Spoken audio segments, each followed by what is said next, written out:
मित्रांनो, सर्वांना जय श्रीराम।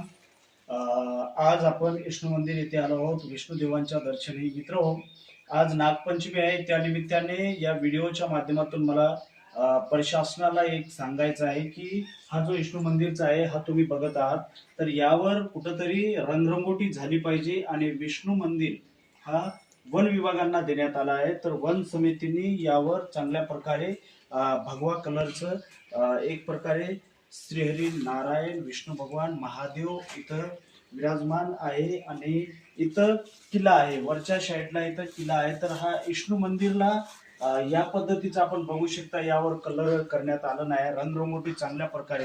हे जे आपण जे बघतो हे या प्रकारचं खूप काही चित्रीकरण करण्यात आलं आहे, जो सुंदर आकार आहे।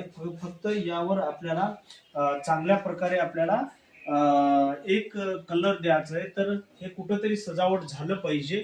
आणि याकडे प्रशासन वन विभागाने दुर्लक्ष करू नये व तसेच सर्व विभागाने याकडे लक्ष द्यावं, आमदार महोदयांनी लक्ष द्यावं, प्रशासनाने लक्ष द्यावं आणि यावर चांगल्या पद्धतीने रंगरंगोटी करावं, अशी आपल्या सर्वांचं नक्कीच कमेंटमध्ये लिहून पाठवा की विष्णू मंदिर हा सजावट रंगरंगोटी झालं पाहिजे का नाही। आणि हा या प्रकारे बघा, याच्यावर कोणत्याच पद्धतीचं कोणता रंग नाही, कलर नाही, काहीच नाही। हा खूप काही पुराणी काळांचा हा मंदिर आहे, जे पुराणी काळामध्ये बांधण्यात आला आहे। तर नक्कीच कमेंटमध्ये तुम्ही कळवा।